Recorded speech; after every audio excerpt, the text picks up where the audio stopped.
விஜய் என்ன பண்ணணும்னு கேட்டிங்கன்னா, நான் கட்சியை கலைச்சிடுறேன், எனக்கு இந்த கட்சியே வேணாடா சாமி, நான் சினிமாக்கே போயிடணும். எவ்வளவு ஒரு வக்ரமும், எவ்வளவு ஒரு எண்ணம், தவறான ஒரு எண்ணம் இருந்தால், இது ஒரு ஆபத்தான ஒரு அமைப்பு. இந்த தாவேகா என்கின்ற ஒரு அமைப்பு தடை செய்யப்பட வேண்டிய ஒரு அமைப்பு சார். போலீஸ் இந்த ரெஸ்ட்ரிக்ஷன் போட்டாங்களா? பிரெக்னன்ட் லேடிஸ் வரக்கூடாதுன்னாங்களா? குழந்தைகள் வரக்கூடாதுன்னு சொன்னாங்களா? ரேலி பண்ணக்கூடாதுன்னு சொன்னாங்களா? எதை நீ மதிச்ச? எதை நீ கேட்ட? தமிழக வெற்றிக் கழகத்தினுடைய தலைவர் விஜயை கைது செய்ய வேண்டும். புதிய சிந்தனை நேயர்களுக்கு வணக்கம். இன்றைய சிறப்பு நேர்காணலில் நம்முடன் இணைந்திருக்கும் சிறப்பு விருந்தினர் சென்னை உயர்நீதிமன்ற வழக்கறிஞர் திரு சார்லஸ் வெற்றிவேந்தன் அவர்கள். சார் வணக்கம். வணக்கம் சார். நேற்று விஜயுடைய பரப்புரையில் கிட்டத்தட்ட 40 உயிர்களை இழந்து இன்னைக்கு கரூரே இன்னைக்கு மயான குளமா காட்சியளிக்குது. எப்படி சார் பாக்குறீங்க?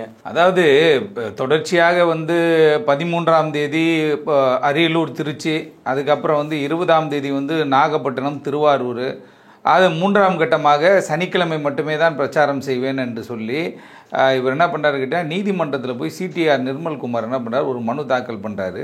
மாண்புமிகு நீதியரசர் என் சதீஷ்குமார் கிட்ட அந்த வழக்கு வருது. என்ன சொல்கிறாங்கன்னு கேட்டிங்கன்னா, நாங்கள் இது மாதிரி என்னுடைய தலைவர், கட்சி தலைவர் ரேலி, அதாவது பிரச்சாரத்துக்கு போகிறாரு, 1008 இது கண்டிஷன் போடுறாங்க காவல்துறை, எல்லா கட்சிக்கும் மாதிரி எங்களை ஃப்ரீயாக விட மாட்டுறாங்க அப்படின்னு சொல்லி நீதிமன்றத்துக்கு போகிறாங்க.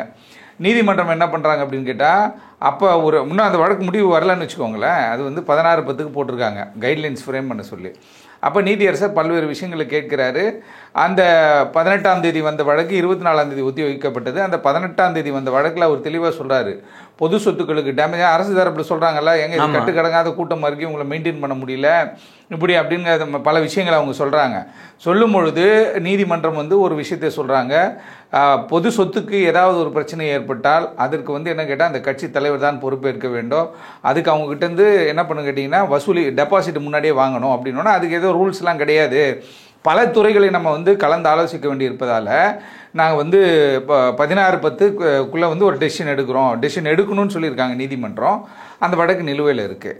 அப்போ நீதிமன்றம் என்ன சொல்கிறாங்கன்னா, பொது சொத்துக்களுக்கு அப்படின்றாங்க. இன்றைக்கி பார்த்தீங்க அப்படின்னா அப்பாவிகள் 40 பேர் இறந்துட்டான். ஆமாம். இதற்கு யார் பதில் சொல்ல போகிறது அப்படின்னு கேட்டால், இந்த கட்சியினுடைய, நான் என்ன சொல்கிறேன், ஒரு கட்சி ஆரம்பிக்கப்பட்டுச்சு சார்.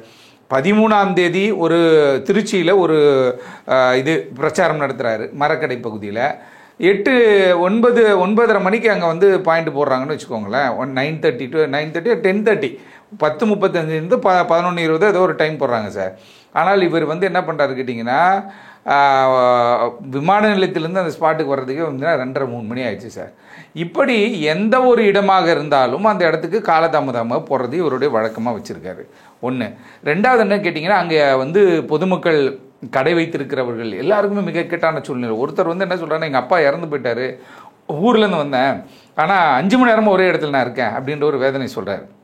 ரெண்டாவது 20ஆம் தேதி திருவாரூர், நாகப்பட்டினம் அப்படின்னும் போது அந்த இடத்துலையும் பார்த்தீங்கன்னா இவர் பேசி கொண்டு இருக்கிறார், ஃப்ரேம்லேயே வருது, இவர் பேசி கொண்டு இருக்கிறார். பக்கத்தில் ஒரு தென்னை மரத்தில், எவன் வீட்டு தென்னை மரம்னே தெரில, அதில் இளநியை உடச்சி ஒருத்தன் குடிச்சிட்டு இருக்கான், கடிச்சே அந்த இளநியை குடிச்சிக்கிட்டு இருக்கான். அப்படி கட்டுப்பாடுகளற்ற ஒரு கூட்டம் வர ஆரம்பிக்குது அப்படின்னு தெரிஞ்சிச்சு. ஃபஸ்ட்டு திருச்சியில் க்ரௌட் இருந்துச்சு, ரெண்டாவது திருவாரூர், நாகப்பட்டினத்தில் க்ரௌடு கம்மியாச்சு அப்படின்னும் போது அது ஒரு பேசும் பொருளாக ஏற்பட்டுச்சு. ஏன்னு கேட்டால், இப்போ தமிழக வெற்றிக் கழகத்திற்கு இந்த ஊடகங்கள், சமூக ஊடகங்கள், அவங்களே இந்த ஸ்ட்ராட்டஜி பண்ணுற ஆதவ அர்ஜுனா இவங்கெல்லாம் என்ன பண்ணுறாங்க அப்படின்னு கேட்டிங்கன்னா, ஒரு செட்டப்பை கிரியேட் பண்ணி பயங்கரமாக பூஸ்ட் பண்ணி இல்லையா நிறைய செட்டிங் பண்ண ஆரம்பிச்சிட்டாங்க. க்ரௌடு கம்மியாக இருந்தால் கூட அதிகமாக காட்டுற மாதிரிலாம் பண்ண ஆரம்பிச்சிட்டாங்க. அப்படி பண்ணும் பொழுது அடுத்ததாக இப்போ நீதிமன்றத்தில் என்ன சொன்னாங்க, 9/9/2025 நாங்கள் ஒரு மனு கொடுத்தோம். இது மாதிரி எங்கள் தலைவர் 20/9/2025 20/12/2025 வரையும் பிரச்சாரம் மேற்கொள்ள இருக்கிறாரு, காவல்துறை எங்களுக்கு தேவையில்லாத கண்டிஷன்ஸ் போடுறாங்க அப்படின்ற மாதிரி சொன்னாங்க. நீதிமன்றம் என்ன சார், ஏப்பா அவங்களும் ஒரு கட்சி தானப்பா, ஏன்ப்பா இது மாதிரி கண்டிஷன்ஸ் போடுறீங்க, அதை கொஞ்சம் பார்த்து கன்சிடர் பண்ணுங்க அப்படின்ற மாதிரி சொல்கிறாங்க. அந்த ரெப்ரசன்டேஷன் 9/9/2025 ரெப்ரசன்டேஷன் சிடிஆர் நிர்மல்குமார், துணை பொதுச் செயலாளர், தாவேகா, அவர் கொடுக்குறாரு. அப்போ காவல்துறை நிபந்தனைகள் விதிக்கிறாங்க. ஏன்னா ஆல்ரெடி ஒரு பிரசிடென்ட் இருக்குது. பிரசிடென்ட் இந்த சென்ஸ் கேட்டால் ஏற்கனவே இவங்களோட கதை நமக்கு தெரியும், இவங்க சொல் பேச்சே கேட்க மாட்டாங்க. ஏன்னு கேட்டால், ஏன் இந்த பிரச்சனை வருது அப்படின்றத நம்ம சொல்லுவோம். கரூருக்கு அடுத்தது போவோம். ஏன்னா இவர் ஒரு நட்சத்திரமாக இருக்கிறார், சினிமா நட்சத்திரமாக 30-40 வருஷமாக அவர் இருக்கார். குழந்தை நட்சத்திரமாகவே இருந்தவர்ல, இன்னைக்கு அவருக்கு 52 வயசு இருக்கும்னு நினைக்கிறேன். இவர் ஒரு 40 வருஷமாக சினிமாலேயே இருந்திருக்காரு. அதற்கு பிறகு இவர் என்ன பண்ணாரு கேட்டிங்கன்னா, ஓராண்டு காலம் 1 வருஷம் என்ன பண்ணியிருக்கணும்னு கேட்டால், இந்த ரசிகர் மன்றத்தில் இருக்கிறவங்கள ஃபில்டர் பண்ணி நிர்வாகிகள் யார் ரசிகர்கள் யாருன்னு பிரிக்கணும். ஃபஸ்ட்டு கண்டிப்பாக நிர்வாகிகள்லாம் ரசிகர்கள் கிடையாது. நேற்று ஒரு சம்பவம் நடைபெறுகிறது. நிர்வாகிகளை செத்து போனா யாராவது ஒரு நிர்வாகிகள், மாநில நிர்வாகிகள், யாராவது ஒருத்தவங்க கட்சியினுடைய பொறுப்பாளர் கிடையாது, அப்பாவி பொதுமக்கள். அப்போ இவங்களை ஆர்கனைஸ் பண்ணி ஒரு மீட்டிங் நடத்தி, ஒவ்வொரு மாவட்டத்திற்கும் ஒரு மீட்டிங் நடத்தி, அந்த அதாவது ஒரு அரங்கத்துக்குள்ளே ஒரு மீட்டிங் நடத்தி, விஜய் அங்கே போய் பரிச்சயமாகி இவரும் நம்ம கூட ஒரு ஆள் தான் அப்படின்ற மாதிரியான ஒரு விஷயத்தை ஒரு கட்டமைப்பை உருவாக்கிட்டு, அதுக்கப்புறம் இந்த மாதிரி விஷயங்கள் பண்ணும்போது என்னன்னு கேட்டால் கூட்டம் கம்மியாயிரும். ஏன்னா அது வேறப்பா. இப்போ அது அரசியல் கட்சிப்பா, நம்ம 1000 உறுப்பினர் சேர்க்க சொல்கிறான், இது பண்ண அது பண்ணுறான், மக்கள் மத்தியில் போய் நில்லுன்றான், அது சிக்கல் பண்ணிட்டு வரமாட்டான். ஆனால் இவங்க என்ன பண்ணுறாங்க அப்படின்னு கேட்டால், இந்த சனிக்கிழமைகளை மட்டுமே குறிவைத்து, ஏன்னா சனிக்கிழமை தான் பள்ளி கல்லூரிகள் லீவு, மைனர் ஸ்டூடெண்ட் நிறைய பேர் இருப்பான் அப்படின்னும் பொழுது அந்த நேரத்தை இவங்க சூஸ் பண்ணுறாங்க. இன்னொரு விஷயம் என்னன்னு கேட்டிங்கன்னா, இந்த மாதிரியான அரசியல் கட்சிகள், இப்போ இவர் சொல்லியிருக்காரு, நீதியரசர் என் சதீஷ்குமார்ஜி தெளிவாக சொல்லியிருக்காரு, பொதுக்கூட்டமோ ரேலியோ ஏதோ ஒன்று நடத்துகிறாங்க இருந்தால் நீங்கள் என்ன கேட்டால் டெபாசிட் பண்ணிட்டு தான் பண்ணணும், அது அப்படி பண்ணாட்டி என்ன கேட்டால் நாளைக்கு ஓடி போயிருவீங்க, யார் பதில் சொல்கிறதுன்னு சொல்லி ஒரு விஷயத்தை கேட்டிருக்காரு. அது ஒரு நல்ல ஒரு இனிஷியேஷன், கண்டிப்பாக அதில் மாற்றுக்கிறது கிடையாது. அப்படி இருந்து இவங்க தொடர்ச்சியாக அடுத்த கட்டமாக 27ஆம் தேதிக்கு இவர்களுக்கு நாமக்கல் அண்டு கரூர் அப்படின்ட்டாங்க. சேலம் வழியாக நாமக்கல், கரூர், இல்லாட்டி திருச்சி வழியாக அப்படி வராங்க. அப்படின்னும்போது ஒரு டைம் ஷெட்யூல் இவங்க தான் ஒரு லிஸ்ட்டு போடுறாங்க, காவல்துறை கிட்ட கொடுக்குறாங்க, ஒரு கடிதம் கொடுக்குறாங்க, 10,000 பேர் வரப்போகிறாருன்ற அனுமதி கேட்டு மாவட்ட செயலாளர் மதியழகன் கொடுத்தாருன்றாங்க. மதியழகன் மாவட்ட செயலர் கொடுத்துட்டாரு. காவல்துறை என்ன இருப்பாங்க, 10,000 பேர் வர ஒரு 20,000 பேர் வருவதற்கு வாய்ப்பு இருக்குது, ஒரு 10,000 பேர் எக்ஸ்ட்ரா இருப்பாங்க அப்படின்றது ஒரு கணக்கு. ஆனால் தமிழ்நாட்டு காவல்துறையினுடைய ஒட்டுமொத்த ஸ்ட்ரென்த் எவ்வளோ? 1,20,000 பேர் தான் ஸ்ட்ரென்த்து. ஆமாம், 1,20,000 பேர் தான் ஸ்ட்ரென்த்து, டிபார்ட்மெண்ட் சேர்த்து. ஆமாம். இன்னைக்கு அதே கரூரில் திமுக விழா நடந்தது. அதற்கு பாதுகாப்பு இன்னும் ஒரு 1000 பேர் போட்டிருப்பாங்கன்னு வச்சுக்கோங்களேன். எடப்பாடி பழனிசாமி பிரச்சாரத்துக்கு போறாரு. பிரச்சாரத்துக்கு போகும்போது என்ன பண்ணுறாரு, அவருக்கும் பாதுகாப்பு போடப்படுகிறது. அப்போ எல்லாருக்கும் கொடுக்குற பாதுகாப்பு தான் இவங்களுக்கு கொடுக்க முடியும். ஒன்று. ரெண்டாவது கிட்ட இவங்க நீதிமன்றத்தை நாடிடுறாங்க. நீதிமன்றத்திலே கூட கேட்கலாமே, எங்களுக்கு இப்போ தகுந்த பாதுகாப்பு கொடுக்க மாட்டாங்க அப்படின்னு சொல்லி ஒரு விஷயத்தை கேட்கலாம். இவர்களால் பொதுமக்களுக்கு மிகப்பெரிய ஒரு அச்சுறுத்தல் ஏற்படுகிறது. பொதுமக்கள் அங்கே பாதசாரிகள் கஷ்டப்படுறாங்க, வாகன ஓட்டிகள் கஷ்டப்படுறாங்க, பேருந்தில் ஊருக்கு போகிறவங்க கஷ்டப்படுறாங்க. ஏன்னா இந்த சனிக்கிழமை ஞாயிற்றுக்கிழமை தான் சார் கொஞ்சம் பிஸ்னஸ் விஷயமா வெளியில் போவாங்க. உங்களுக்கு தெரியும், ஹைவே எல்லாம் பிஸியாக இருக்கும் அந்த டைமில் தான். ஊருக்கு போகிறது வீக்டேஸில் ஃப்ரீயாக இருக்கும், எப்போ வேணா போகலாம், எப்போ வேணா வரலாம். திருச்சிக்கு 4 மணி நேரத்தில் ஒரு மிதிச்சு காரில் போயிடலாம். ஆனால் இந்த சாட்டர்டே சண்டேல ரொம்ப ஹெக்டிக்கான ஒரு டிராஃபிக் இருக்கும். ஆனால் அந்த நேரத்தை பார்த்து இவர்கள் சூஸ் பண்ணுறாங்க. இப்போ இவங்களுக்கு ஒரு ஷெட்யூல் போட்டாங்க. 8:45 நாமக்கல்ல பேசுகிறார் தாவேகா தலைவர், 8:40 பேசுகிறாரு அப்படின்ற ஒரு பாயிண்ட்டை கொடுத்துட்டாங்க சார்.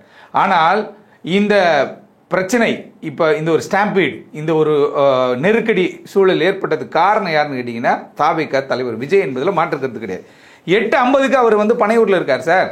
8:45 அவர் எங்க இருக்கணும், நாமக்கல்ல அவருக்கு கொடுக்கப்பட்ட டைம், அந்த டைமுக்கு அங்க இருக்கணும். அப்ப இருக்கணும் அப்படின்னா ஒரு கட்சியினுடைய தலைவர், பொறுப்புள்ள ஒரு தலைவர், படித்தவர், இல்ல அரசியல் தெரிஞ்சவர், இல்ல அரசியல் தெரிஞ்சவங்களை கூட வச்சிருக்கவர் என்ன பண்ணுவாரு, எல்லியர் டேவே முன்னாடி நாளே போயிட்டு அது பக்கத்தில் ஒரு 5 கிலோமீட்டர் டிஸ்டன்ஸில் ஏதோ ஒரு இடத்துல தங்கிப்பாங்க. கேரவன் இருக்குது, எங்கே வேணால் தங்கிக்கலாம், ஒன்றும் பிரச்சனை கிடையாது. ஹோட்டல்ஸ் இருக்குது, பெரிய பெரிய ஹோட்டல் கரூர்லேயும் இருக்குது, திண்டுக்கல்ல இருக்குது, சேலம் இருக்குது. இப்போ நீங்கள் கேட்டிங்கன்னா சேலம் டு திண்டுக்கல் வழி பார்த்தீங்கன்னா நாமக்கல், கரூர், திண்டுக்கல், இதே ஒரு ரூட். அப்புறம் அப்படியே மதுரை. அப்போ எல்லாமே 1 hour டிஸ்டன்ஸ் தான். திருச்சியிலேருந்து நீங்கள் இங்கே வரனாலும் 1 hour தான், எங்கேனாலும் 1 hour. திருச்சி மைய பகுதி சார், மாநிலத்தினுடைய மைய பகுதி. திருச்சியிலேருந்து எங்கே போனாலும் டக்குன்னு போய்க்கலாம். இதுதான் செட்டப்பு. அப்படி இருக்கும்பொழுது விஜய் அவர்கள் என்ன பண்ணுறாரு கேட்டிங்கன்னா, எவ்வளவு ஒரு வக்ரமும், எவ்வளவு ஒரு எண்ணம், தவறான ஒரு எண்ணம் இருந்தால் அத்தனை லட்சம் மக்கள் இல்லை அத்தனை ஆயிரம் மக்கள் அங்கே நிற்பாங்க. 8:45 மணிக்கு டைம் சொல்லியிருக்கானா, பனையூர் வீட்டில் 8:50 இருக்கிறார் என்றால் அவர் எப்படிப்பட்ட ஒரு மனிதராக இருக்க முடியும்? மனசாட்சி இல்லாத ஒரு மனிதரை நம்ம பார்க்குறோம்.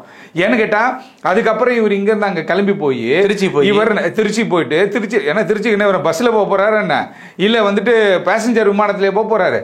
இவர் தன்னுடைய பிரைவேட் ஜெட்டில் போகிறாரு. பிரைவேட் ஜெட்டில் போகக்கூடிய ஆள் என்ன பண்ணியிருக்கணும், எல்லையராக கிளம்பியிருக்கணும், அதுவும் பண்ணலை. ரெண்டாவது 8:50 இங்கேருந்து கிளம்பி நாமக்கல்லே ஒரு 2:30 மணிக்கு தான் போய் சேர்றாரு. ஆமாம். இப்போ 8:45 பேச வேண்டிய ஆள் 2:30 மணிக்கு நாமக்கல்ல போய் சேர்றாரு. 2:30 மணிக்கு நாமக்கல்ல போய் சேர்ந்தா கூட்டம் கூடிருச்சு. இதில் ஒரு விஷயம் என்ன கேட்டிங்கன்னா, நாமக்கல்ல பெரிய க்ரௌடு மக்கள், பொதுமக்கள், மகளிர், பெண்கள், அப்படி இப்படின்னு எல்லாம் வந்துட்டா. ஆனால் இதில் பொதுமக்கள்னு சொல்றத விட ரசிகர் பட்டாளம், நடிகரை பார்க்க வர ரஜினி விஜயை பார்க்கணும் ரசிகர் பட்டாளம் வந்துச்சு சார். வந்தோடனே அங்கே கொஞ்சம் நேரம் பேசிட்டு என்ன பண்ணுறாரு, அங்கேருந்து மூவ் பண்ணிட்டு நாமக்கல்லேருந்து கரூருக்கு போகும்போது பார்த்தீங்கன்னா கரூரில் வந்து இவர் கொடுத்த டைம் 12:30 மணி. நல்லா கேட்டுக்கோங்க, இங்கே 8:45 நாமக்கல்ல, கரூரில் 12:30 மணி. ஆனால் இவர் கரூருக்கு போகும்போது டைம் வந்து 5:40, 5:40. அப்போ எதையுமே முறையாக பின்பற்றலை.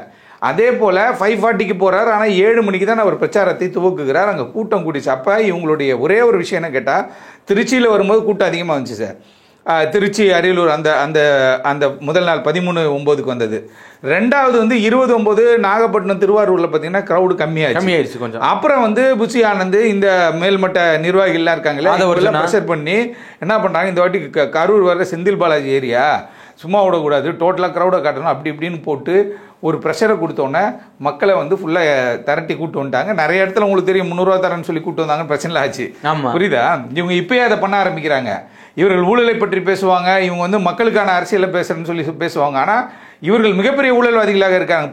பதவி கொடுக்கறதுக்கு பணம் வாங்குறாரு புஷி ஆனந்த்னு சொல்லி பேசுறான் சார் கட்சி நிர்வாகி. கண்டிப்பா ஜாதி பார்த்து பதவி கொடுக்குறாரு சார். ஆமா, அதுல இருந்து பலர் வெளில வராங்க. அப்ப இது ஒரு ஆபத்தான ஒரு அமைப்பு. இந்த தாவேக்கா என்கின்ற ஒரு அமைப்பு தடை செய்யப்பட வேண்டிய ஒரு அமைப்பு சார். ஏன்னு கேட்டா இந்தியாவில் இருக்கிற எல்லா மாநிலங்களும் தமிழ்நாடுன்னு போது தூக்கி பார்ப்பான் சார், ஒரு பார்வை மேலே ஏற்றி பார்ப்பான். அடடா என்ன மாதிரி ஆள்டா இவன்ட்டு. ஏன்னா நம்ம பல முறை டெல்லிக்கு பயணிக்கிறோம். அப்போ அந்த வாகனத்தில் போகிற வந்து கேபில் போகிற டிரைவர்லாம் சொல்லுவான், sir well educated state sir அப்படின்வான். எதை? தமிழ்நாடு தெரியுமாடான்னு கேட்கும்போது அவன் அதை சொன்னான் சார். இன்னைக்கு இவனுக்கு என்ன பண்ணிட்டானுங்க, ஒரு பத்திரிகையாளர் சாம் டேனியல்னு சொல்லிட்டு மதுரையில் இந்த மாநாடு நடக்கும்போது என்ன பண்ணிட்டாங்கன்னு கேட்டிங்கன்னா, துண்டை போட்டு ஆடை லாக் பண்ணி கூட்டு வர மாதிரி கூட்டு வந்து அசிங்கப்படுத்தி உலகம் ஃபுல்லாக இதை பார்த்துட்டான் சார். நேஷனல் மீடியாவே காரி துப்பிட்டானா.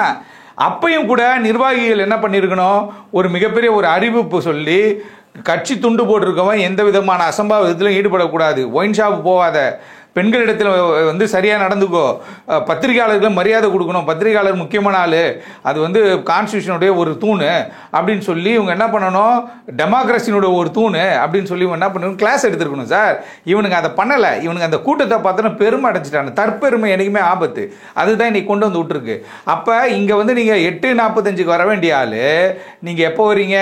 2:30 மணிக்கு வரீங்க. அப்போ அந்த கூட்டம் சாப்பிடாம கொள்ளாம கடலை மூட்டான், பாட்டு பாட்டு தூக்கிடுவான், கடை தூக்கிடுவான், கல்லால கையை விட்டுருவான் சார். 10 பேருக்கு மேல போச்சுன்னா கிரௌடை கண்ட்ரோல் பண்ண முடியாது சார். கடையை உடைச்சிடறானு சார், உடைச்சி லூட் பண்றானு சார், ஷட்டரை உடைச்சிருவானுங்க. அப்படி ஒரு சூழல் ஏற்படுத்தும் போது அங்க மக்கள் வந்து பாதிக்கப்படுறான். சிக்கல் அவன் வந்து இப்போ டென்ஷன் ஆகி இப்போ டயர்டாயிடுறான். ஏன்னா இது பக்கத்தில் திண்டுக்கல்லேருந்து கிட்ட, சேலத்துலேருந்து கிட்ட, அப்புறம் தருமபுரியிலேருந்து கிட்ட, சல்லுன்னு வந்துடலாம். அதுக்கப்புறம் வந்து பார்த்தீங்கன்னா இந்த மதுரையிலேருந்து வந்துடலாம், ஈரோட்லேருந்துலாம் வந்து தான் இப்போ பசங்க இறந்து போனதில் பார்த்தீங்கன்னா சிறுவர்கள், அதாவது மைனர் சிறுவர்கள், பெண்கள் இருந்திருக்காங்க. அப்போ இந்த கூட்டம் பாருங்க, அங்கே 7 மணிக்கு அவங்க வந்துட்டாங்க. வந்த உடனே பார்த்தீங்கன்னா, அதாவது நீங்கள் இருக்க வேண்டிய டைம் 12:30 மணிக்கு இருக்கக்கூடிய அந்த பாயிண்டில் இவர் வந்து 7:30 மணி 7 மணிக்கு வரார். வந்தோடனே அந்த கட்டுக்கடங்காத கூட்டம் 12:30 மணிக்குன்னா இவன் காலைல 10 மணில நிற்கிறான் சார். 10 சோறு தண்ணி இல்லாம என்ன வெளியிலையும் போக முடியாது சார். அவ்வளவு கூட்டத்தை தாண்டி போக முடியாது, எங்கேயுமே போக முடியாது. அந்த செருப்பெல்லாம் கொட்டி கிடந்து பாருங்க. அதெல்லாம் பார்க்கின்ற போது அது மிகப்பெரிய ஒரு அவலமான ஒரு சூழ்நிலை. அதே போல் 1969 பேரறிஞர் அண்ணா இறந்து போறாரு. அண்ணா வந்து இறந்துடுறாரு February 3 அண்ணா இறந்துற பிறகு உலகத்திலேயே அதிகம் பேர் கலந்து கொண்ட ஒரு இறுதிச் சடங்கு அவருடைய இறுதிச் சடங்கு. 1.5 கோடி பேர் வந்தால் கின்னஸ் வேர்ல்டு ரெக்கார்டில் இருக்குது. மவுண்ட் ரோடு ஃபுல்லாகவே ஸ்தம்பிச்சு போச்சு. அந்த இடத்துலேயே வந்து பார்த்தீங்கன்னா ரயிலில் பயணிக்கின்ற பொழுது கூரையில் பயணித்து தான் ஒரு சிலர் இறந்து போனாங்க. ரயில் கூரையில் பயணிச்சிட்டான், கூட்டம் க்ரௌட் பயணிச்சிட்டான். ஆனால் அதையே ஆர்கனைஸ் பண்ணியிருந்தாங்க. ரெண்டாவதாக 1992 பிப்ரவரியில் கும்பகோணம் மகாமகம், அந்த மகாமகத்தில் ஜெயலலிதா அவர்கள் வருகிறாங்க அப்படின்னோடனே அங்கே ஒரு பெரிய க்ரௌட் ஏற்பட்டு அங்கே ஒரு ஸ்டாம்பீடு ஏற்பட்டுச்சு.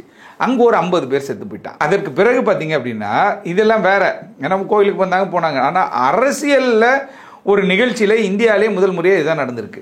எப்படி இதான் வாங்கியிருக்க பேரை பாருங்க. அரசியலே தெரியல, இவங்களை ஆர்கனைஸ் பண்ணி யார் ரசிகர் யார் தொண்டர் யார் நிர்வாகின்ற கதையை கொண்டு போல ஒற்றையாள் விஜய் அப்படின்றவர். ஏன்னா இவர் என்ன அரிஸ்டாட்டிலுடைய பரம்பரையில் ஒரு நேராக இவர் அரிஸ்டாட்டில் மாதிரி அரசியல் சொல்லி தர போகிறாருன்னு சொல்லிட்டு பேப்பரில் வச்சு படிச்சுக்கிட்டு இருக்காப்புல. அதை பார்க்குறதுக்கு இந்த கூட்டம் இப்படி போகுது இல்லையா, இந்த கூட்டத்தை வந்து கட்டுப்படுத்த தவறிட்டாங்க. ஒன்று. ரெண்டாவது டைம் மேனேஜ்மெண்ட் கிடையாது. அது மிக முக்கியம். இவர் அந்த நேரத்துக்கு போயிருந்தாலும் சரி, டக்கு டக்குன்னு தட்டி விட்டு போயிட்டே இருந்திருக்கலாம். அரை மணி நேரம். இவர் செலிபிரிட்டி, இவர் பொலிட்டீஷியன்றது ரெண்டாவது தான், அரசியல்வாதின்றது ரெண்டாவது தான். இவர் ஒரு செலிபிரிட்டி, சினிமா நட்சத்திரம் அப்படின்னும் பொழுது இவரை பார்க்க தான் நாங்கள் கூட்டம் கூடுது. இப்போ நீங்கள் பார்த்தீங்கன்னா எங்கெங்கிறதோ வந்திருக்கான். அந்த பையன் ஒருத்தன் இறந்துடுறான், மனைவி 8 மாத கர்ப்பிணி, இறந்து போயிட்டான்னு அவங்க அப்பா ஓன் அழுகுறாப்புல. அப்படி இருக்கும் பொழுது இதை நீங்கள் ஆர்கனைஸ் பண்ணி, இப்போ நான் சொல்கிறேன் 2 வாட்டி நீ பார்த்துட்ட, ஃப்ரெஷ்ஷாக வரல. 2 முறை 13, 20, 13/9 வந்து திருச்சியில் நடந்துச்சு, 20ஆம் தேதி நாகப்பட்டினம் திருவாரூர் நடந்துச்சு. அப்போ 3வது முறையாக வரும் பொழுது கிளம்பும் போதே ஏற்கனவே ஒரு லேட்டு, 8:45 வீட்டிலேருந்து கிளம்புறீங்க, அவெல்லாம் பைத்தியக்காரன் மாதிரி அங்கே நின்றுட்டு இருக்கான், புரியுதுங்களா? சோறு தண்ணி இல்லாமல் ரோட்டில். அப்போ 8:45 நல்லா சாப்பிட்டுட்டு ப்ரைவேட் ஜெட்டில் எல்லாரையும் பார்த்துக்கிட்டு கதை இதெல்லாம் பார்த்துட்டு இவர் வராரு. வரும்பொழுது இவர் என்ன பண்ணணும், நிர்வாகிகள்கிட்ட அங்கே இருக்கிற மதியழகனா மாவட்ட செயலாளர் ஃபோனை கொடுப்பா, எப்பா என்னப்பாச்சு, என்னென்ன பண்ணியிருக்கீங்க, எப்படி செட்டப் எப்படி இருக்குது, ஆனந்த் எப்படி இருக்குது, ஆதவர்ஜன் எப்படி இருக்குது, நிர்மல்குமார் எப்படி இருக்குன்னு கேட்கணும்ல. இவர் பெரிய கலெக்டர் மாதிரி அங்கேருந்து அப்படியே கிளம்பி ஸ்ட்ரெயிட்டாக ஸ்பாட்டுக்கு வந்துடுறது. இவருக்கு என்ன கேட்டால் அந்த தற்பெருமை கூட்டம் பயங்கரமாக சேர்ந்துச்சு, நம்ம தான் பெரிய ஆள் அப்படின்ற ஒரு மமதை. அந்த மமதை தான் இன்னைக்கு அவர் அந்த இடத்துக்கு கொண்டு போயிடுச்சு. எந்த இடத்துக்கு அப்படின்னு கேட்டால், க்ரௌடை கண்ட்ரோல் பண்ணுற விஷயம் வந்து என்னன்னு கேட்டால், அலைமோதல் விட சார் எம்ஜிஆரோட வசீகரமான தோற்றம் யார் சார் இருக்க முடியும் இந்தியாலேயே சொல்கிறேன் நான். இந்தியாவுக்கு போங்க நீங்கள், அது தமிழ்நாடு கிடையாது, இந்தியாவுக்கு. ஆனால் இது மாதிரி ஒரு சம்பவம் நடந்திருக்கு. அவர் வந்து திமுக விட்டு வெளில வராரு, தேர்தலை சந்திக்கிறாரு, சாவர வரையும் அவர் சிஎம்மாக இருக்கார் சார், சாவர வரையும் சிஎம். அந்த வசீகர தோற்றம், அந்த குரல், அவர் வந்து அவர் துப்பாக்கியால் சுடப்பட்டு ஒரு முறை வந்து பாதிக்கப்படுறாரு, அப்படி இருந்து அவருக்கு மக்கள் அங்கீகாரம் கொடுக்குறாங்க சார். இத்தனைக்கு அவர் 15 வருஷம் அரசியலை கற்றுக்கிட்டாரு. 15 வருஷம் ஒரு கட்சியினுடைய பொருளாளராக இருக்காரு. அவர் வந்து அவர் பயணிக்காத இடமே கிடையாது. அப்படி இருக்கும்போது வெறும் தற்கூரிகளையும், எவனுமே 10 கட்சி மாறினவன், நல்லா கேட்டு கூட வச்சிருக்கோம்ல, யார் 10 கட்சி மாறினவன். ஆமா, அதுக்கப்புறம் கேட்டா நீங்க தான் அடுத்த சிஎம், அப்படி நீங்க தான் அடுத்த சிஎம், அடுத்தது அப்படியே நீங்கள் பிஎம் அப்படின்னு சொல்கிறது. இப்படிலாம் யாராவது ஆக முடியுமா சார்? ஒரு தேர்தல் இவங்க தாக்கு பிடிக்க முடியுமா? இப்போ என்ன ஆச்சு பாருங்க, இந்த நேற்று நடந்த அந்த 7 மணிக்கு அந்த நிகழ்ச்சி நடக்குது. அவர் பேசிக்கொண்டிருக்கும்போது ஒரு பதிவு இருக்கிறது, அவர் பேசிக்கொண்டிருக்கும் போதே 3 பேர் செத்துட்டாங்களாம் அந்த இடத்துல க்ரௌடில். ஆம்புலன்ஸ் போல அப்படின்னு சொல்லிட்டு, ஆம்புலன்ஸ் இல்லை, அதாவது வந்து என்ன கேட்டீங்கன்னா அந்த ஆம்புலன்ஸ் தேவையில்லாத ஆம்புலன்ஸ் அப்படிலாம் சொல்றாங்க சார். அப்படிலாம் கிடையாது சார், தேவையில்லாத ஆம்புலன்ஸ் எப்படி இவங்க ஃபிக்ஸ் பண்ண முடியும்? ஆம்புலன்ஸு சார் இவங்க இருக்கிற பிரதான சாலை சார். ஆம்புலன்ஸாக இப்போ நீங்கள் ஈவினிங்கில் பார்த்தீங்கன்னா நிறைய போகுது, நிறைய வருதுன்னா ஒருத்தனை எட்டியாக பார்க்க முடியும், எங்கே போகிறான் எங்கே வரான்னு தெரில. ஆனால் கட்சி நிர்வாகிகள் தான் என்ன பண்ணியிருக்காங்க, பப்ளிக்கை வந்து 20 அடி தள்ளி நில்லுங்க அப்படின்னு சொல்லி என்ன பண்ணுறாங்க, ஆர்கனைஸ் பண்ண மாதிரி சொல்கிறாங்க அந்த ஸ்பாட்டில். அது பின்னாடி பக்கம் தள்ளுமுள்ளு ஏற்பட்டிருக்குது. அதுவும் இல்லாமல் இவங்களுடைய ஒரே ஒரு விஷயம் என்ன கேட்டால், இவன் எவன் பேச்சும் கேட்க போகிறதில்ல, ஒரு ரெஸ்ட்ரிக்ஷன் போடுறான். போலீஸ் என்ன சொல்கிறாங்க, விஜயோட வாகனத்தோட 5 வண்டி தான் வரணுன்றாங்க. எப்படி 5 வண்டி தான் விஜயோட வாகனத்தோட வரணுன்றாங்க. நேற்று பாருங்கள், விஜய் வாகனம் வந்து கொண்டு இருக்கிறது. அந்த வாகனம் வந்து இந்த சைடு ஒரு ஹைவேஸில் 2 பக்கம் இருக்கு இல்லையா, இந்த பக்கம் வந்துட்டு இருக்கு. இவனுக்கு எல்லாம் இப்படி ஏற்ற ஆப்போசிட்டில், எப்படி ஆப்போசிட்டில் வர வாகனத்தை பிளாக் பண்ணி எல்லாம் ஏறிட்டான். ஒரு வண்டி உள்ள டயரில் விட்டு 4 பேர் செத்துருப்பான் சார். அந்த வீடியோ கூட நீங்கள் பார்த்துருப்பீங்க, டயரில் விழுந்து செத்துருப்பான். அப்போ விஜய் சொன்னாலும் கேட்க போகிறதில்ல, நிர்வாகிகள் சொன்னாலும் கேட்க போகிறதில்ல, போலீஸ் சொன்னாலும் கேட்கல. போலீஸ் இந்த ரெஸ்ட்ரிக்ஷன் போட்டாங்களா, பிரெக்னென்ட் லேடிஸ் வரக்கூடாதுன்னாங்களா, குழந்தைகள் வரக்கூடாதுன்னு சொன்னாங்களா, ரேலி பண்ணக்கூடாதுன்னு சொன்னாங்களா? எதை நீ மதிச்ச, எதை நீ கேட்ட, எந்த டைமுக்கு நீ வந்த, எந்த டைமுக்கு அவங்களுக்கு என்ன ப்ரியாரிட்டி கொடுத்தீங்க? தண்ணி பாட்டில் தூக்கி ஒரு போடுறாரு, ஒரு பாட்டில் அங்கே நிற்கிறான் 1 லட்சம் பேர். அந்த 1 லட்சம் பேருக்கு அந்த ஒரு பாட்டில் போதுமா? இல்லை, அதான் பிரச்சனைங்கிறாங்க சார். அந்த தண்ணி பாட்டில் தூக்கி போட அந்த பிரச்சனை, தண்ணிக்காகவே அங்கங்கே குதிச்சு ரொம்ப எப்படி செட் பண்ணிருக்கணும் சார்? ப்ரோக்ராம் எப்படி செட் பண்ணிருக்கோம் அந்த இடத்துல சார்? ஒன்றும் இல்லை, மின்சார உயர்கள் எல்லா இடத்துலையும் இருக்கும். இவனுங்களை வந்து ரசிகர்களை வந்து அடக்க முடியல. காவல்துறை ஒரு 1000 பேர் போட்டிருப்பாங்க, இல்லை ஒரு 550 பேர் 600 பேர் போட்டிருப்பாங்க. இவ்வளோதான் போட முடியும். இவர் வராருன்றதுக்காக இருக்கிற 1,20,000 பேரில் அப்படியே 1 லட்சம் பேர் ஸ்ட்ரெயிட்டாக விஜய்க்கு கொடுத்து காமிச்சிருங்கன்னு சொல்ல போகிறது கிடையாது. இல்லை நீ நீதிமன்றத்தில் போனால் நீதிமன்றத்தில் கேட்டு வாங்கிக்கோ, எவ்வளோ வேணால் அவங்க கொடுக்கட்டும், அதை நீ வாங்கிக்கோ. அந்த விஷயத்தை இவங்க பண்ணியிருக்கணும். இவங்க என்ன பண்ணிட்டாங்கன்னா, just like that public handle பண்ணிட்டாங்க சார். பப்ளிக் ஹேண்டில் பண்ணிட்டு இப்போ பாருங்கள், நிர்வாகிகள் தப்பிச்சிட்டாங்க. அங்கே ஒரு அசம்பாவிதம் நடந்துருச்சு, 3 பேர் இறந்துட்டாங்க, அங்கே ஒரு ஸ்டாம்பீடு ஏற்பட்டுச்சு, அந்த தள்ளுமுள்ளு ஏற்படுது. இந்த இவர்களுக்கு உண்மையாகவே ஒரு அறிவு, அரசியல் அறிவு இருந்திருந்தால் குழந்தைகளை கூட்டிட்டு வரக்கூடாது அப்படின்னு சொல்கிறத ஸ்டாப் பண்ணியிருக்கணும். குழந்தைகளை தூக்கிட்டு நிறைய பேர் வந்திருக்கிறாங்க. அதே போல் பெண்களை பொறுத்தவரை கேட்டிங்கன்னா சார், அவங்களுக்கு வந்துட்டு பல்வேறு உடல் சிக்கல்கள்லாம் இருக்குது சார். அப்படி இருக்கும் பொழுது அவங்க நிறைய இது மாதிரி இல்லை சார், இது மாதிரி 6 மணி நேரம் 7 மணி நேரம் தாங்க முடியுமா சார் ரோட்டில்? இந்த விமான சாகச நிகழ்ச்சி கூட பார்த்தீங்கன்னா சார், அதில் ஏகப்பட்ட விஷயங்கள்லாம் முன்னாடியே சொன்னாங்க சார், அதெல்லாம் யாரும் பின்பற்றலை. வந்து அங்கேயும் உயிர் போச்சு, ஒரு சில உயிர். அதுக்கு பிறகு என்னன்னு கேட்டால், இது ஒரு அரசியல் கூட்டமாக இருந்தால் இப்படி வந்து எக்கச்சக்கமாக வந்து நிற்க போகிறதில்ல. இது ஒரு செலிபிரிட்டியை பார்க்குற கூட்டம். ரசிகர்கள் கூட்டத்தை காட்டி எதிர்கட்சிகளை ஆளுங்கட்சிகளை அதை வந்து என்ன கேட்டிங்கன்னா ஒரு மாதிரி ப்ரெஷர் கொடுக்கறதுக்காக விஜய் அவர்களுக்கு ஒரு ஸ்ட்ராட்டஜி எடுக்கிறாரு. கூடவே ஆதவர்ஜனெல்லாம் இருக்காங்க. ஆனால் இது அப்படியே அவங்களுக்கு பேக் ஃபயர் ஆகுது. அந்த 3 பேர் அங்கே இறந்து போன பிறகும் ஒரு பொண்ணு யாஷிகாவோ ஏதோ ஒரு பொண்ணு குழந்தை பேர் சொல்கிறாங்க, அந்த குழந்தை காணாமல் போயிடுச்சு அப்படின்னு சொல்லிட்டு ஆதவர்ஜனா வந்து சொல்கிறார். 9 வயதுன்னு நினைக்கிறேன் அந்த குழந்தைக்கு. காணாமல் போச்சு அப்படின்னு சொன்ன உடனே என்ன பண்ணுறாங்கன்னு கேட்டிங்கன்னா ஒரு பரபரப்பான சூழல் ஏற்படுது. உடனே அந்த குழந்தை கண்டுபிடிச்சாங்களா என்ன கூட தெரியல. நன்றி வணக்கம் மீண்டும் சந்திப்போன்னு இறங்கிட்டாப்ல. போலீஸார் கொஞ்சம் ஹெல்ப் பண்ணுங்க அப்படின்னு சொல்லிட்டு போயிட்டாரு. அப்புறம் எப்படி பண்றதெல்லாம் நீங்க பண்ணுவீங்க, ஹெல்ப் பண்றது போலீஸ் பண்ணுமா? ஒன்று. ரெண்டாவது என்ன கேட்டா, இவர் பிரைவேட் செக்யூரிட்டி வச்சுட்டு இவர் சேஃப்டியா வந்துறாரு, ஒய்பி பாதுகாப்பு இவருக்கு இருக்கு.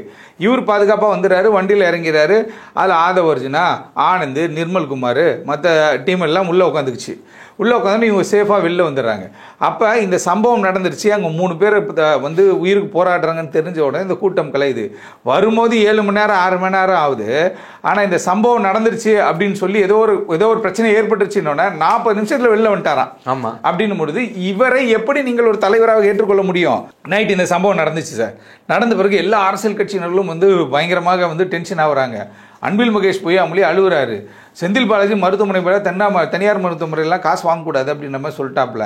அப்படி சொல்லி இருக்கும் பொழுது இவர் என்ன பண்ணியிருக்கணும்? அங்கே என்ன பண்ணியிருக்கணும்? திருச்சியில் தங்கியிருக்கணும், இல்லாட்டி சேலத்தில் ரேடிசன் ப்ளூ இருக்குது அங்கே தங்கியிருக்கணும். திருச்சியில் இல்லாத ஹோட்டலில் அங்கே தங்கியிருக்கணும்.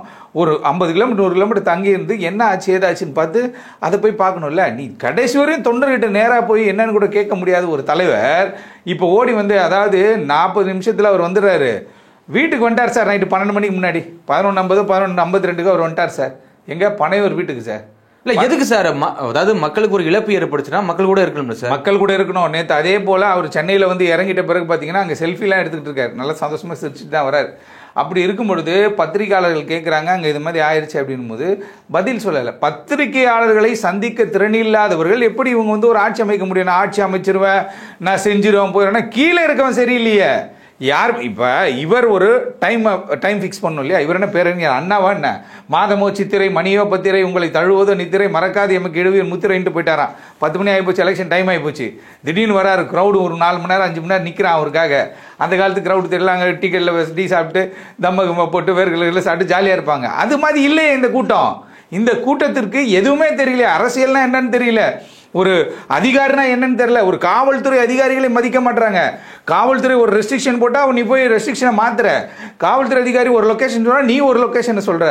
நீனே தான் கரண்ட் கட் பண்ண சொல்ற. திருவாரூர் நாகப்பட்டினத்தில் இவங்களே தான் கரண்ட் கட் பண்ண. விஜய் சொல்றாரு நான் வரேன்னு தெரிஞ்சு கரண்ட் கட் பண்ணிட்டாங்க அப்படின்னு. செத்து போயிடுவான் சார் பாதி பேர். இப்பயே பாவம் அநியாயத்தினா 40 பேர் செத்துட்டான். இவர் பேச்சை கேட்டு கரண்ட் வச்சிருந்தாங்கன்னா ஒயரெல்லாம் பிடிச்சி ஏறி போறானுங்க சார் இவனுங்க. மிகப்பெரிய சிக்கலான ஒரு டீம். நான் தான் சொல்றேனே, இது இந்தியாவில் மிகப்பெரிய தடை செய்யப்படக்கூடிய ஒரு அமைப்பு சார். தமிழக வெற்றி கழகத்தை தடை செய்யணும். இவங்க ஃபுல்லாக ஃபஸ்ட்டு படிச்சுக்கிட்டோம், யார் தொண்டர்கள் லிஸ்ட் அவுட் பண்ணட்டும். ஒரு கட்சினா உறுப்பினர் இருப்பாங்கல்ல, இப்போ இவங்க எல்லாம் எத்தனை பேர் உறுப்பினர் இருக்குங்கப்பா? அங்கே வந்தாங்கல்ல கரூரில், எல்லாருக்கும் உறுப்பினர் இருந்துச்சு கிடையாது. இல்லை ரசிகர் தானே, எல்லாம் ரசிகர். அடிச்சா விட்டா அடிச்சு கும்பலாக போகிறான். இந்த கதையே வேணாம். நீங்கள் அரசியலை ஃபஸ்ட்டு கற்றுக்கொள்ளுங்கள். ஏன்னா என் அப்பாவி ஜனங்கள் அங்கே இறந்துகிட்டு இருக்காங்க சார். நீங்கள் வீட்டுக்கு போயிட்டீங்க, ஆனந்த் வீட்டுக்கு போயிட்டாப்புல, ஆதவர்ஜனா வீட்டுக்கு போயிட்டாப்புல, நிர்மல் வீட்டுக்கு போயிட்டாப்புல, எல்லாம் வீட்டுக்கு போயிட்டியா. என் குழந்தைகள் என் தாய்மார்கள் இன்னைக்கு இறந்து போய் பாதி பேர் அங்கே நைட்டு 2 மணி வரையும் சார், 3 மணி வரையும் அந்த நிகழ்ச்சியை பார்த்துட்டு இருக்கோம் சார். கிளம்பி போகலான்னு ஒரு டீம் பிளான் பண்ணுறோம். இருந்தாலும் என்னென்னு கேட்டிங்கன்னா நிறைய வேலைகள் அலுவலர்கள் வழக்குகள் இருக்கிற காரணத்தினால அதுக்காக நம்ம தள்ளி போடுறோம். ஏன் இதை சொல்கிறோம் அப்படின்னு கேட்டால், நீங்களாம் போயிட்டீங்களே வீட்டுக்கு. அவருடைய ஆன்மா அப்போ கூட அந்த இறந்து போன 40 பேரோட ஆன்மா கேட்குதான், தலைவர் பத்திரமா வீட்டுக்கு போயிட்டாரா அப்படின்ட்டு. புரியுதா உங்களுக்கு? அவர் வீட்டுக்கு போயிட்டாரு, அதுக்கப்புறம் நான் கிளம்பி போட்டு மாட்டேன். அப்போ இப்படிப்பட்ட ஒரு மாயை பிம்பம் இருக்கு இல்லையா, இந்த பிம்பம் வந்து என்ன கேட்டால் சும்மா செட்டப்பாக உருவான ஒரு பிம்பம் தான். மிகப்பெரிய அரசியல் கட்சியோ அப்படிலாம் கிடையாது. அரசியல் கட்சி என்றால் 5 ஆண்டுகள் ஒரு பயிற்சி பட்டறை மாதிரி நடத்தி அந்த ரசிகனை உருவாக்கி தட்டி ஸ்கூல் பையனை போடா ஸ்கூலுக்கு போய் படுறாடணும். ஒரு 7வது படிக்கிற பையன் ஒருத்தன் பேசுகிறான் பார்த்தீங்களா, ஒரு வீடியோவில் பேசுவான். அது மாதிரி ஸ்கூலுக்கு போன எல்லாம் தட்டி விட்டுட்டு மெச்சூர்டா யார் நிற்பா சார், அரசியல் சாதாரண விஷயம் சார், சண்டை போடுறதுல சண்டை போடணும் சார், வேஷ்டியை கட்டி இறங்கணும் சார், பஞ்சாயத்து பண்றாரு. முதல்ல அரசியலுக்கு ஆழம் பார்க்கணும் சார். எம்ஜிஆர் பார்த்தாரு சார். ஆமா, என்ன மக்களுக்கு தெரியுதான்னு எம்ஜிஆர் பார்த்தாரு. அது கேளுங்க, சண்டை போடுற இடத்துல சண்டை போடணும் சார், சமரசம் ஆகிற இடத்துல சமரசம் ஆகணும் சார். அரசியல் வேற. விஜய் நினைக்கிற மாதிரி நம்ம செலிபிரிட்டி ஸ்ட்ரெயிட்டாக அங்கே வந்துட்டோம். எம்ஜிஆர் இவர் ஒன்றா? சிவாஜி எவ்வளோ பெரிய நட்சத்திரம், நவரச நாயகன் கார்த்திக், விஜயகாந்த் அவருக்கு வராத கூட்டமா, சிரஞ்சீவிக்கு வராத கூட்டமா, இதெல்லாம் ஒரு 5 ஆண்டு 10 ஆண்டு காலம் இருக்கும், சீனில் அப்படியே இருக்கும். பட் ஆனால் இது ஒரு மிகப்பெரிய ஒரு தாக்கத்தை ஏற்படுத்தாது. ஏன்னா உங்கள் கட்சியில் வந்து ஆட்கள் கிடையாது, ஆட்கள் லிட்ரேட் கிடையாது. லிட்ரேட்டு தான் முக்கியம். ஒரு அரசியல் கட்சியினுடைய முக்கியமான ஒரு விஷயமே என்னன்னு கேட்டால், கற்றறிந்த ஒரு சிந்தனையாளர்கள், அரசியல்வாதிகள் இப்போ மூவ் எப்படி எடுத்துகிட்டு போகணும் அப்படின்ற மாதிரி இருக்கணும். ஆனால் எந்த மூவுமே தெரியாமல் ஸ்ட்ரைட்டாக என்ன பண்ணுற, மொத்த க்ரௌடையும் நெருக்கி கூட்டுவாங்கன்னு சொல்லி கூட்டு போயிட்டு அங்கே நின்று பேசிட்டு 20 நிமிஷத்தில் பேசிட்டு வந்துடுறாரு. இவர் வார சனிக்கிழமை பேசுறாருல, இப்போ வந்து திருச்சியில் பேசுறாரு, எதாவது பேசுறாரு தெரியுமா? யாருக்கா ஒரு இம்பாக்ட் ஏற்பட்டுச்சா? ஏதாவது அதை பற்றி நம்ம பேசியிருக்கோம், மறந்துட்டோமே. ஒரு அண்ணா எப்படி பேசியிருப்பாரு, பெரியார் எப்படி பேசியிருப்பாரு, கலைஞர் எப்படி பேசுறாரு, இவங்க பேச்செல்லாம் வந்து பார்த்தீங்கன்னா மிகப்பெரிய பேச்சு, மிகப்பெரிய ஒரு தாக்கத்தை ஏற்படுத்தும். ஆனால் சார் இப்போ வந்து விஜயகாந்தோடைய டயலாக் இன்னும் இருக்கு சார். ஆமாம், இவர் பேசுகிற 3வது கூட்டம் பேசிட்டாரு, ஏதாவது ஒன்று சொல்லுங்களேன். இவர் பேசுனது ஒரு இம்பாக்டை கிரியேட் பண்ணியிருக்கு. அப்போ இவர் ஒரு சந்தர்ப்பவாதியாக இன்னைக்கு மக்களை அங்கே வந்து ஏழை எளியவர்களை பயன்படுத்துகிறார். அதுக்கு வந்து உறுதுணையாக இவங்க இருக்காங்க. தலைவர் லேட்டாக வர்றாருன்னா என்ன சொல்லணும்? தலைவர் தானே அவரு, என்ன கடவுளா அவரு? இப்போ தொண்டர்களான தானே ஒரு கட்சி. நான் என்ன சொல்கிறேன், தொண்டர்களால தானே ஒரு கட்சி. அப்போ அவர்கிட்ட என்ன சொன்ன, தலைவர் இது மாதிரி லேட்டாலாம் வரக்கூடாது, ஸ்ட்ராட்டஜி போட்டு கொடுக்குற கோவிந்தனுக்கு கூட இருக்காங்கல்ல, சொல்லணும்ல ஐயா. இல்லை, இதில் எனக்கு ஒரு கேள்வி இருக்குது சார். ஏன்னா இப்போ திருச்சியை அடுத்து பெரம்பலூர் போனார், ஆனால் பெரம்பலூரில் வந்து டைம் ஆச்சு அப்படின்ட்டாங்க. அதே மாதிரி நீங்கள் லாக் பண்ணியிருக்கலாமா சார்? இங்கே எதுக்கு இவ்வளோ தூரம் மணி 7 மணி 7:30? இல்லை, க்ரௌடு வந்து நிறைய க்ரௌடு வந்துச்சு சார். நிறைய க்ரௌடு வந்துச்சு. அது ரவுண்டான ஒரு பகுதி இருந்துச்சு. அவங்க 2-3 பாயிண்ட் எல்லாம் சொன்னாங்க சார். ஆனால் இவர்களை ஒரு இடமா இந்த மாதிரி சின்ன சந்தை கொடுத்தது காவல்துறை தான் அப்படிங்கிறாங்களா சார்? சின்ன சந்தை இவங்க நீதிமன்றத்துக்கு தான் போயிட்டாங்களே சார். அப்போ கூட என்ன பண்ணியிருக்கணும், இவங்க லோக்கல் மாவட்ட செயலருக்கு தெரியல அந்த இடம் சின்னதாக பெருசான்ட்டு, ஐயா அங்கே நிறைய க்ரௌடு வருவீங்க, எங்களுக்கு வேறு இடம் கொடுங்க, கோர்ட்டில் கேளுங்க. பெட்டிஷன் தான் போட்டாங்களே இவங்க, பெட்டிஷன் போட்டு கேட்டிருக்கணும்ல. காவல்துறை வந்து அது முக்கியமான பிரதான சாலை, அந்த சாலையில் வாகன போக்குவரத்து அதிகமாக இருக்கும், அதை நான் கட் பண்ண முடியாது அப்படின்னு சொல்லி அவங்க என்ன பண்ணுறாங்க, தேர்தல் நேர பிரச்சாரன்றது வேறு சார். 10 நிமிஷம் பண்ணிட்டு அப்படி அப்படியே ஓடுவாங்க சார்.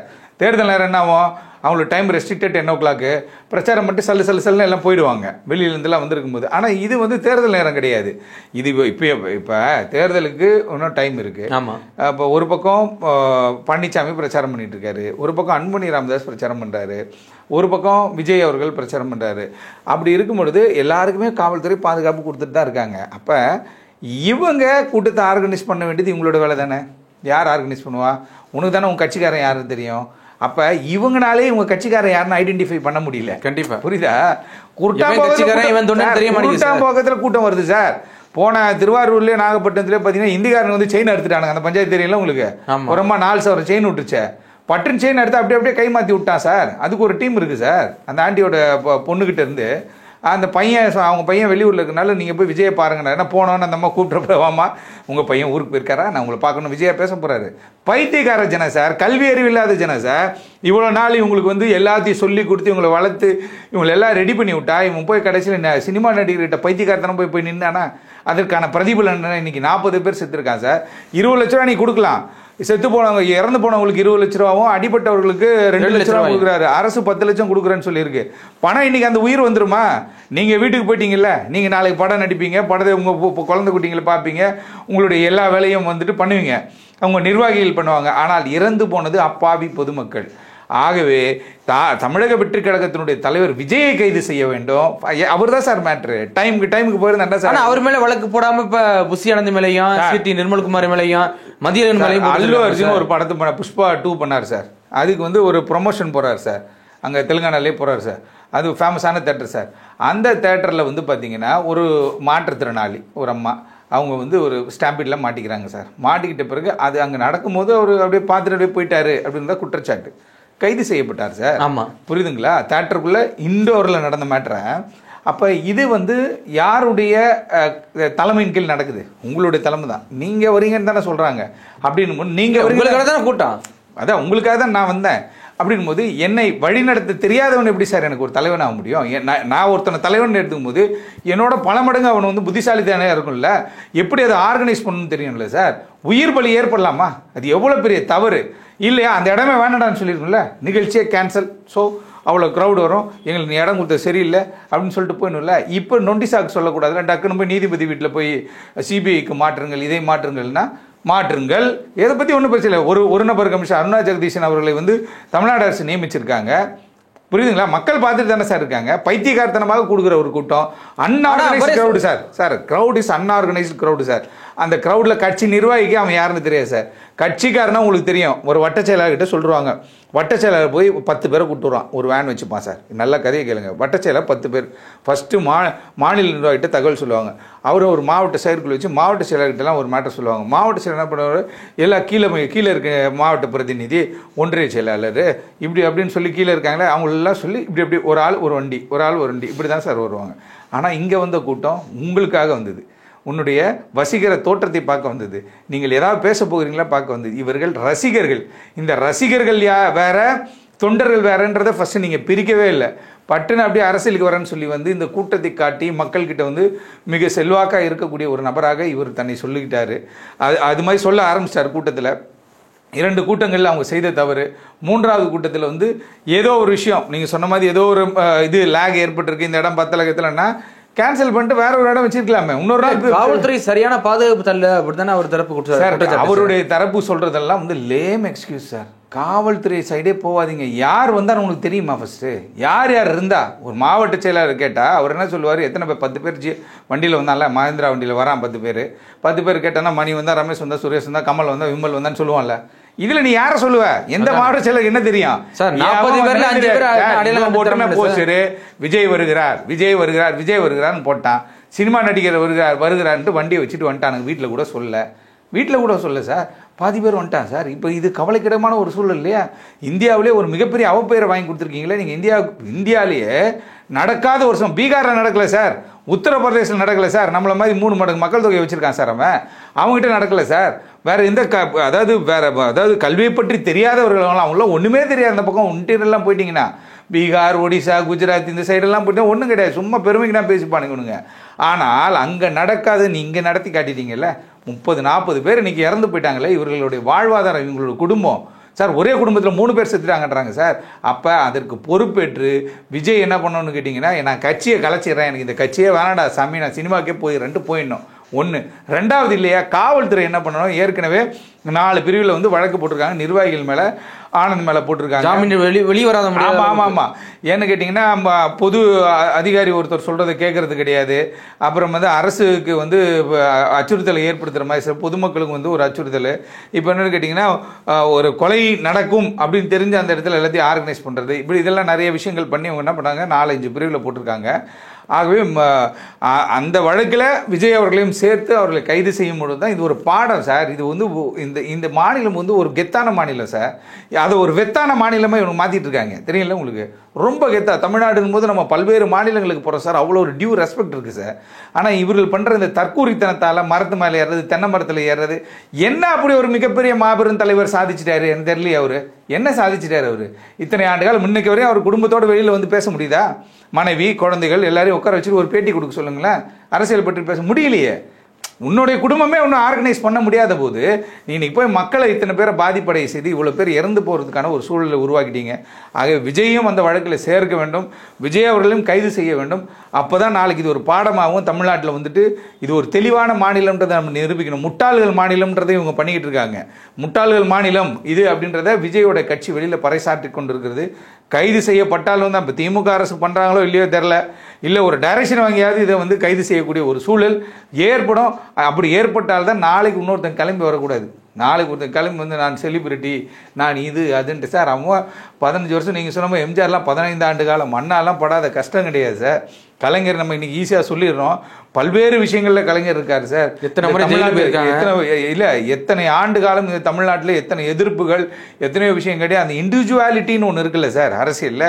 தமிழ்நாட்டுனா அப்படி ஒரு பேர் இருக்குது. ஆனால் அதை இன்னைக்கு இந்தியா முழுவதும் அசிங்கப்படுத்தி இருக்கிறார்கள். அதற்கு காரணம் தாவக்கு அவனுடைய தலைவர் மட்டும்தான். அந்த தலைவர் இதை இது வந்து ப்ராப்பராக பண்ணாட்டி நான் வரமாட்டேன்னு சொல்லியிருக்கணும். அதே நேரத்தில் சார் இப்போ இதில் தலைவர் தப்பு பண்ணல சார், தொண்டர் தானே தப்பு பண்ணுறான். இல்லை சார், பெண்கள் உட்பட சார், குழந்தைகளை விடுங்க, பசங்களை விடுங்க, பெண்கள் வந்து இன்னைக்கு அவ்வளோ ஆக்ரோஷம். தொண்டர் எப்படி சார் தலைவனை வந்து டைம் மெயின்டைன் பண்ணீங்களா? 9 மணி தான் எப்படி இருக்கும் சார் ஒரு கட்சி தலைவர்? ஒரு மணி நேரம் முன்ன பின்ன வரலாம், 1/2 மணி நேரம் 1 மணி நேரம் தான் மேட்ரு. 5 மணி நேரம் 6 மணி நேரம் எப்படி சார் வருவீங்க நீங்கள்? 8:45 நிகழ்ச்சிக்கு நீங்கள் வந்து 2:30க்கு வருவீங்க, புரியுதுங்களா? 12:30 மணி நிகழ்ச்சி 7:30 மணிக்கு போவீங்க. அப்போ அங்கே போய் நிற்பான் அவனுக்கு யார்? உங்கள் கட்சி நிர்வாகி, மாவட்ட செயலர் சோறு போட போகிறான். இப்போ செத்து போயிட்டாங்கல்ல, 30 லட்சம்லாம் 3 நாள் செலவு பண்ணிட்டு போயிடலாம் காசு, தெரியுமா உங்களுக்கு? அப்போ தொண்டர்கள் வந்து அங்கே ஆர்கனைஸ் ஆகிறது காரணம் யாருன்னு கேட்டால் இவர் தான். இவர் என்ன பண்ணும், காலையில் எழுந்திரிச்சு இல்லை அதுக்கு முன்னாடி நாளே அங்கே போய் ஸ்டே பண்ணிவிட்டு அப்படி தானே பண்ணுறாங்க எல்லா கட்சியிலையுமே.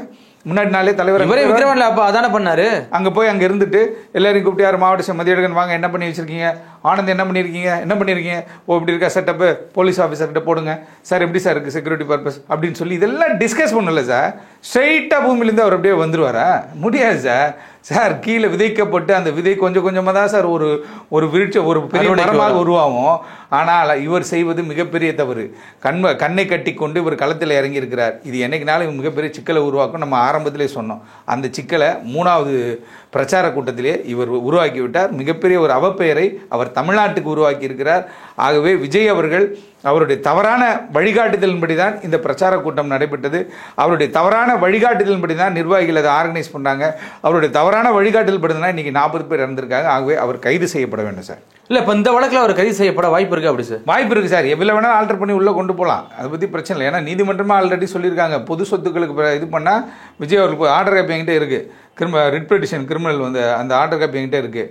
அதில் வந்து பார்த்தீங்கன்னா மூத்த வழக்கறிஞர்களை வச்சு ஒருத்தவங்க வாதினாங்க. இருந்தாலும் அது தெளிவாக சொல்லியிருக்காங்க, எந்த கட்சியாக இருந்தாலும் அந்த கட்சி தலைவர் பொறுப்பேற்றுக்கணும் அப்படின்னு மாதிரி சொன்னாங்க. குறிப்பாக விஜய் கட்சியும் அது மாதிரி தான், யாருக்கு விதிவிலக்கு இல்லைன்ற மாதிரி சொன்னாங்க. ஆனால் நீங்கள் அதையும் மீறி இந்த சம்பவத்தை பண்ணிட்டீங்களே நீதிமன்றத்தில். தவே கத்தர பின்னாரம் சொல்ல போறாங்க. இப்ப திருச்சியில நம்ம பரப்புரை நடந்துச்சு, அதே மாதிரி நாகப்பட்டினத்துல பரப்புரை நடந்துச்சு, அங்கெல்லாம் நல்லா தானே போனுச்சு. ஆனா கரூர்ல மட்டும் ஏன் இந்த பிரச்சனை?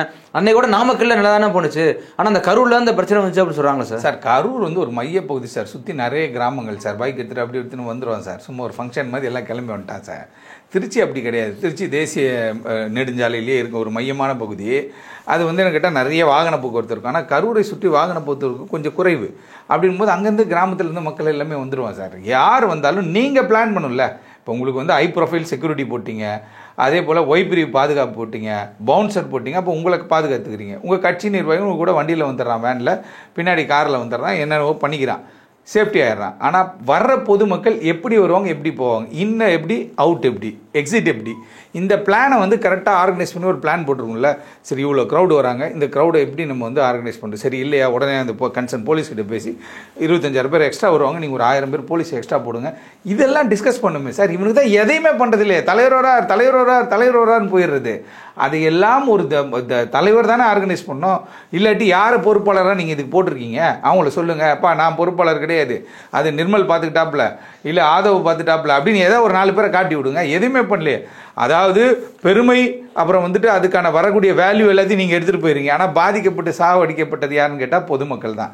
ஆகவே இந்த வழக்கில் இப்போ போடப்பட்டிருக்கிற வழக்கு இருக்கு இல்லையா, கரூர் போலீஸார் பதிவு செய்திருக்கிற வழக்கில் விஜய் ஒரு பேரையும் இம்ப்ளீட் பண்ணி அவர் மீது நடவடிக்கை எடுக்கணும். நடவடிக்கை எடுக்காட்டி இது நாளைக்கு ஒரு கெட்ட உதாரணம் ஆகிடும். தமிழ்நாட்டுக்கே மிகப்பெரிய அவப்பேர் இது உருவாக்கும் சார். இல்லை இதில் நோட் பண்ணிக்கோங்க, தமிழ்நாட்டுக்கே மிகப்பெரிய அவப்பேரை உருவாக்கும். இதில் குழந்தைகளை எப்படி சார் சிக்கியிருப்பாங்க? ஏன்னா நசிக்கு அந்த அளவுக்கு சாவடிச்சிருக்காங்க. எப்படி சார் குழந்தைகளை இப்போ க்ரௌடில் குழந்தைகளை கூட்டு போய் விஜயை காட்டுறது வந்து ஒரு என்ன பெரிய மேட்டர் சார். விஜய் என்ன சார் ஒரு இதான்னு சொல்லிட்டு தூக்கி தலையில் தூக்கிலாம் காட்டிக்கிட்டு இருக்கான் சார்.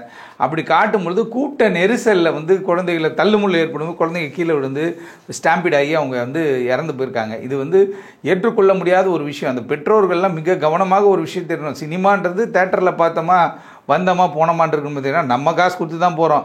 இவன் 15 வருஷமாக நம்ம படம் பார்க்குறான், அவனுக்கு ஃபோனை போட்டு கூப்பிட்டு அவன் வீட்டுக்கெல்லாம் டிக்கெட் ஃப்ரீன்னு எவனா சொல்லியிருக்காங்களா? யாராவது சொல்லியிருக்காங்க? கிடையாது. அதே போல் கட்டுப்பாடுகளற்ற சுதந்திரம் இன்றைக்கி சினிமா துறையில் கொடுக்கப்பட்டிருக்கு. நீங்கள் பல துறைகள் இருக்குல்ல, பள்ளி கல்வித்துறை இருக்குது, உயர்கல்வித்துறை இருக்குது, பிற்படுத்தப்பட்டோர் நலத்துறை இருக்குது, விளையாட்டுத்துறை இருக்குது, இது மாதிரி இருக்குல்ல. அது மாதிரி சினிமாவுக்கென்று தனியாக ஒரு துறையை தமிழக அரசாங்கம் உருவாக்க வேண்டியது. நான் இன்றைக்கி சொல்கிறேன், நோட் பண்ணிக்கோங்க. சினிமாவுக்கென்று ஒரு துறையை உருவாக்க வேண்டும், அவர்களை கட்டுப்படுத்த வேண்டும். கேட்டால் 100 கோடி சம்பளம் வாங்குறேன்றான், 100 கோடி ஒயிட்லேயே வாங்க போகிறான். அப்போ கருப்பு பணம் கோடி கோடியாக அங்கே குவிந்து இருக்கிறது.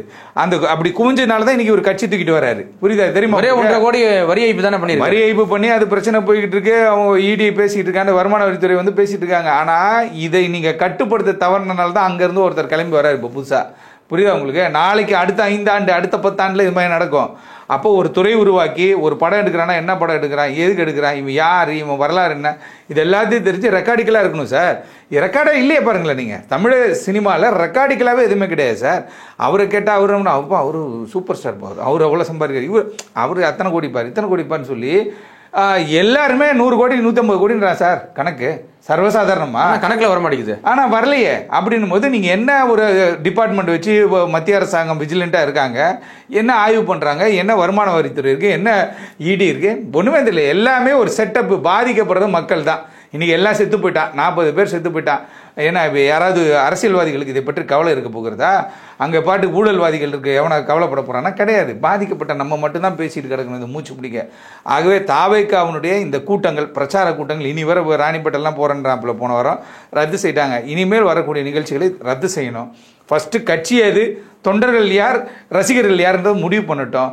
முடிவு பண்ணி அவங்கள எஜுகேட் பண்ணி அதுக்கப்புறம் கிளம்பி வரட்டும். இவர் ஆட்சியை வந்து பிடிச்சி அதில் ஒரு 5000 பேர் சாவடிக்கிறதுக்கு தான் இப்போ இந்த வேலையை பார்த்துட்டு இருக்காங்க. ஆகவே தமிழக வெற்றி கழகம் தடை செய்யப்பட வேண்டிய ஒரு இயக்கம் சார். விஜய் அவர்களை கைது செய்ய வேண்டும் தமிழக காவல்துறை. இதுதான் முடிவு. கண்டிப்பாக சார், பொறுத்து வந்து பார்ப்போம் என்ன நடக்குதுன்னு. மிக்க நன்றி சார். வணக்கம் சார்.